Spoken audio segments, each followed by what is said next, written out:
Hi everyone, and welcome to this month's plan with me. I hope you're all doing well.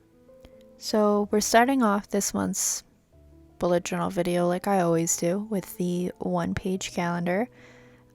This is quite standard for me. I don't really write that much in my calendar, so a one page is just enough room for me, and I like the layout actually. I like how it looks. So October is a spooky month, and so my theme this month is kind of horror themed, which I think is quite rare for a bullet journal video. I actually had a really hard time finding inspo through other bullet journalers, so I went to one of my favorite Instagrams for horror stuff, which is Classy Creeps. I will have them linked in the description box.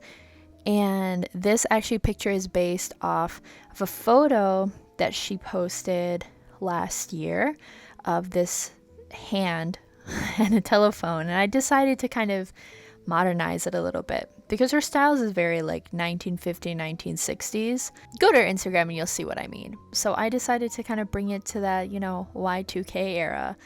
I guess it's kind of retro for us, right? So I drew a little razor phone, which if you're young, you might not know what that is, but it's a pretty popular flip phone for younger mid-age millennials, ones who are like middle school and high school. Anyways, my first phone was a razor. But yeah, I found pictures of it online, and it took a while actually for me to draw this because I wanted to be as accurate as possible so people would recognize it.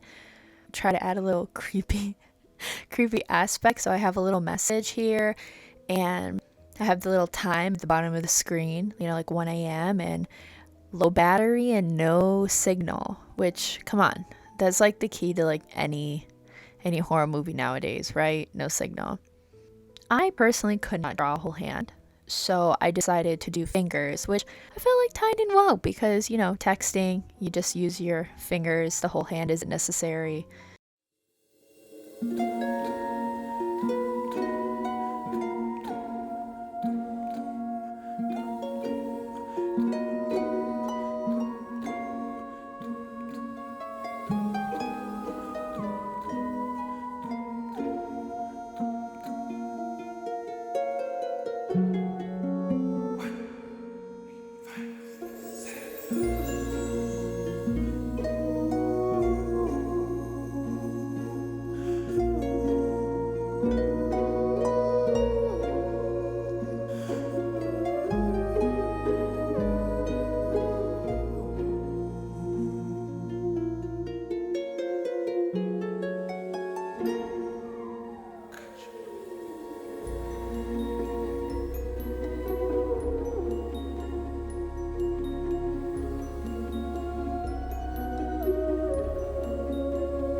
The caption of her Instagram was 1-800-MURDER, so I decided to tie that in as well because I thought it was cute to pay my little homage. But this piece here is truly an inspiration. Normally when I say it's inspiration, I'm actually just copying someone's brand. But yeah, anyways, so I started coloring it in. There's gonna be a lot of gray on this phone, obviously, and I wasn't gonna make the same mistake I did in July, which is using a darker gray, and it was like way too dark and too cool tone. So I used a very light, like warmish gray, and the spots that I wanted to be darker, I just went over them. One thing I have to say, like when you're working with marker, it can look pretty streaky. If that really bothers you, I would highly recommend you color stuff in with a colored pencil or something. I don't have actually any colored pencils, and I was wondering if I should get some, but I have so many markers, so I feel like I should just use them. But yeah, I'm just like slowly coloring things in, trying to copy the way the phone looks in real life. Again, I was kind of concerned that people wouldn't know what type of phone it is. I mean, obviously, if you're young, you might not know. What was your guys' first cell phone? Mine was a Razor, but what was your guys's?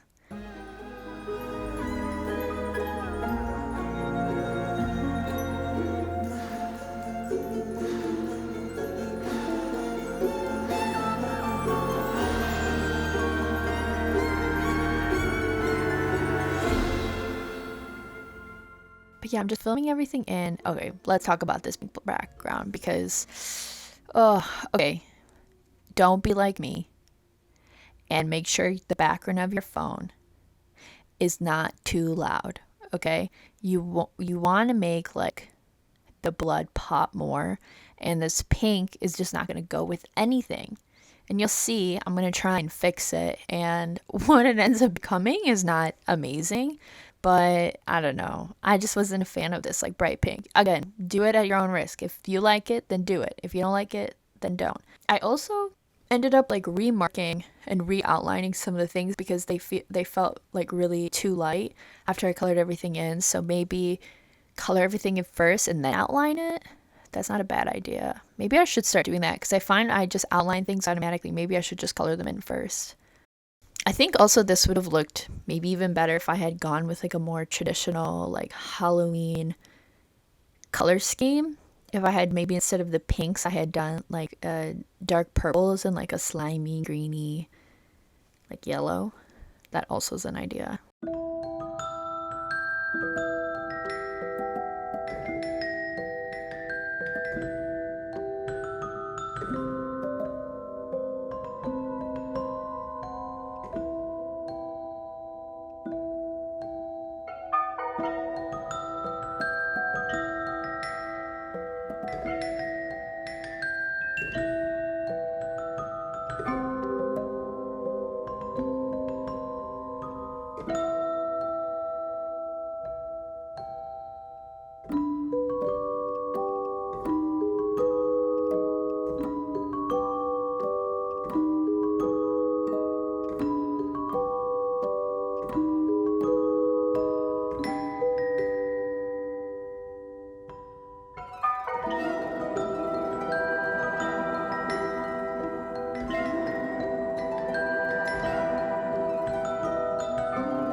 And then, okay, this is me trying to do something a little bit different. I wanted to do these little dots of color that I see, on other people's calendars.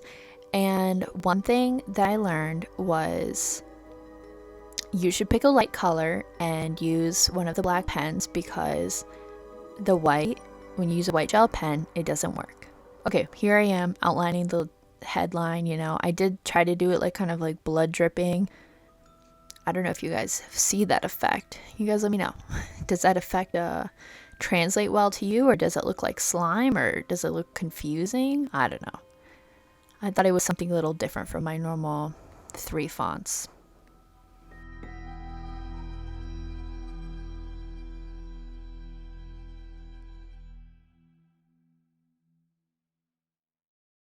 But yeah, here I am trying out those gel pens, and they just didn't show up. Like, it was like stealing the colors. I wasn't sure if maybe the markers aren't that great, or I should have let the markers dry longer. But either way, I decided to scrap the idea and do my blocking again, except this time with black to cover it, which actually don't think I've ever done. Doesn't really match. Maybe it does. I don't know. I feel like last month was just so cohesive. Everything, like the colors paired really well together, and it was really easy to translate it into other aspects of the spread. And this month was kind of a little bit more difficult because I think it kind of turned out a little Valentine's. So again, maybe try to stick with the more traditional Halloween-y colors. And if you could see the background, I kind of tried to cover it with white, and it kind of covered a little bit. And then before I actually even did the white, I like tried to color in like little flowers and stuff, and that also didn't work. It looked even worse. So you'll see. The final product will be at the end. This is literally the exact same setup as last month. Same, just 6 habit trackers. I'm doing a mood and sleep tracker again at the bottom, and the expense sheet as always. Really similar to what I always do.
Alright, the weekly spreads. Very simple again, except this time, instead of doing the cute little tabs, I decided to box everything in. So I just split up the 2 pages in half and, put a week in each little corner. That worked really well for me last month, and it looks like October is going to be looking quite similar to September. So I'm just going to keep with this whole squeezing in the whole month into to 2 pages thing. Again, if you're someone who wants to write down every single day, there are plenty of bullet journal videos showing that. I think that's the most common spread, but again, I actually use this journal, so I need to fix it up for myself, right? And also, I have the perfect amount of pages left to the end of the year, and I do not want to start a new bullet journal in December. So for the rest of the year, actually, you're kind of stuck with these 2 pagers.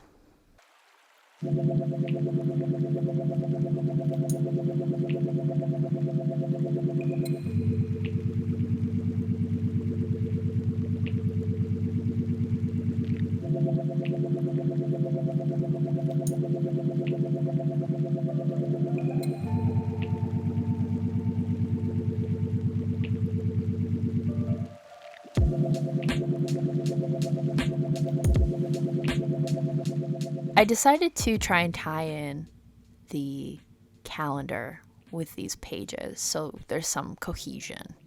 You guys let me know if it worked out. But yeah, I mean, it's a really simple and clean look. If you're someone who's very into minimalistic spreads, this is for you.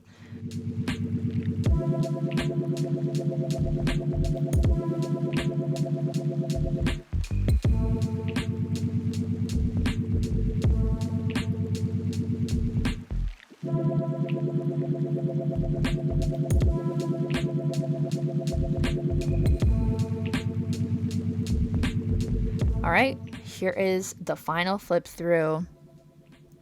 I hope you guys enjoyed this theme, gave you some inspiration to kind of be a little bit spookier. Thank you for watching, and like and subscribe if you enjoyed it, and I will hope to see you guys soon. Bye!